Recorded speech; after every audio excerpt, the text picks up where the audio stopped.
Assalamualaikum warahmatullahi wabarakatuh. Selamat pagi anak-anak.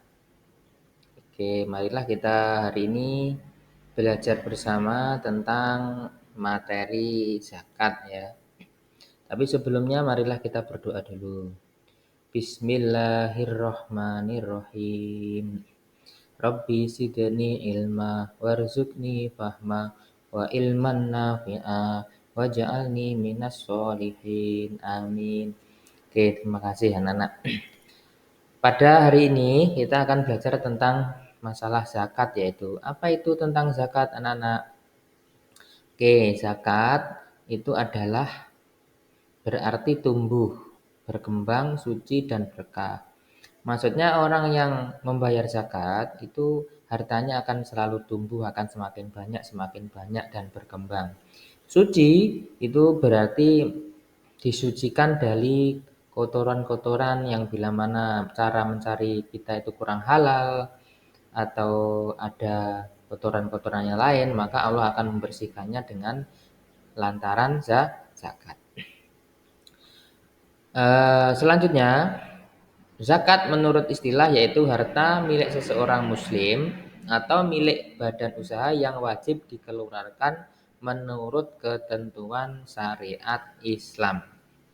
Jadi harta milik muslim yang sudah mencapai batas zakat untuk dikeluarkan.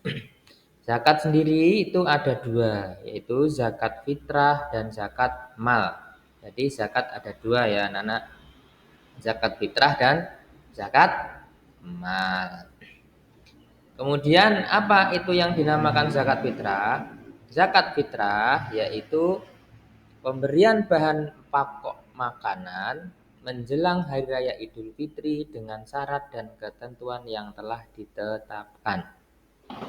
Sedangkan zakat mal yaitu zakat harta yang dikeluarkan seseorang sesuai dengan ketentuan-ketentuan yang berlaku dalam syariat Islam. Bedanya apa? Kalau zakat fitrah itu dikeluarkannya hanya pada sebelum Hari Raya Idul Fitri.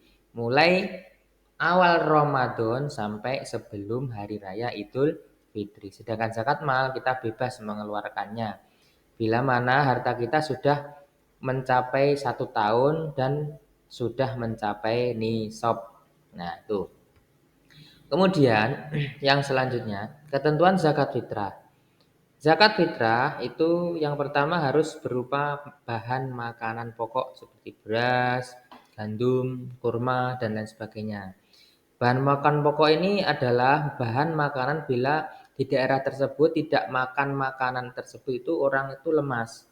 Contohnya di Papua itu kalau tidak makan sagu dia akan lemas, maka boleh di sana di Papua itu zakat fitrahnya pakai bahan pokok sagu. Kalau kita ya beras, kalau di Arab kurma. Karena apa? Di Arab itu kalau tidak makan kurma dia akan lemas. Kemudian waktu mengeluarkan zakat fitrah.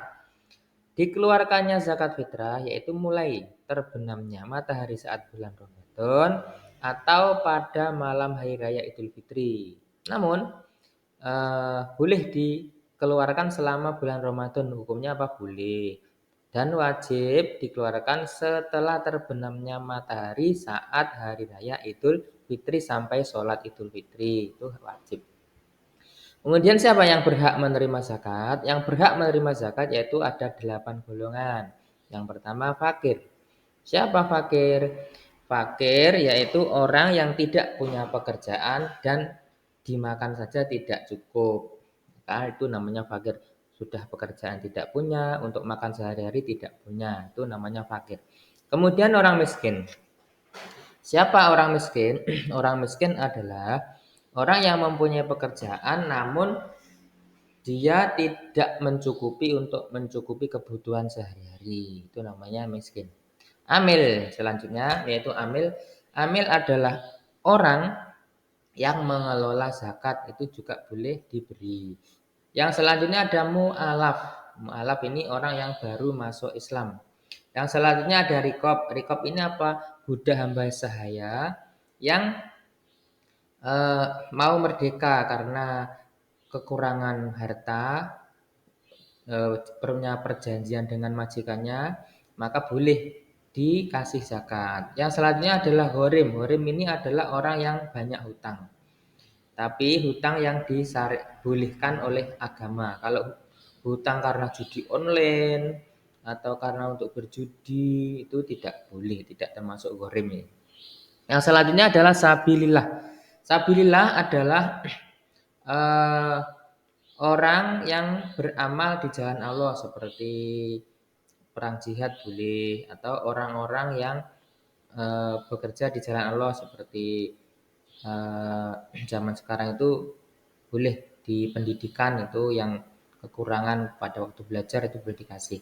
Terus selanjutnya adalah Ibnu Sabil. Ibnu Sabil adalah orang musafir yang kehabisan bekal pada saat bepergian, itu juga boleh dikasih zakat. Selanjutnya zakat mal. Zakat mal itu ketentuan zakat mal itu yang pertama, orang Islam balik, berakal, bebas dari hutang, merdeka dan atau bukan budak hamba sahaya. Ketentuan yang berikutnya adalah harta milik sendiri telah mencapai 1 tahun dan mencapai nisab. Nah ini mencapai batas. Berapa batasnya?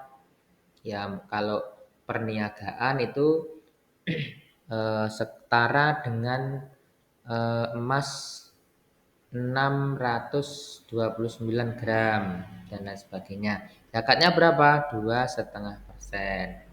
Selanjutnya ketentuan zakat, ada penerima zakat. Penerima zakat untuk zakat mal ini sama seperti zakat fitrah anak-anak ya. Persis tapi yang saya terangkan tadi. Selanjutnya hikmah melakukan zakat. Yang pertama melipat gandakan rezeki. Jadi orang yang berzakat rezekinya akan selalu digandakan, akan selalu bertambah oleh Allah, akan selalu ditambah-tambah terus. Kemudian menghapus sifat kikir dan pelit. Kikir itu pelit. Jadi kalau orang yang suka zakat itu berarti dia tidak kikir. Yang selanjutnya membersihkan harta. Harta yang kurang bersih, mungkin kurang halal cara mencarinya, itu bisa dizakati biar bersih. Kemudian menolak musibah, biar kita tidak terkena musibah, maka kita harus membayar zakat. Yang selanjutnya adalah membantu yang lemah. Nah ini karena banyak di sekitar kita itu yang tidak mampu, maka dengan berzakat kita termasuk juga membantu mereka. Nah itu anak di antara yang pelajaran yang dipelajari pada hari ini. Kurang lebihnya minta maaf. Wabillahi taufiq wal hidayah. Wassalamualaikum warahmatullahi wabarakatuh.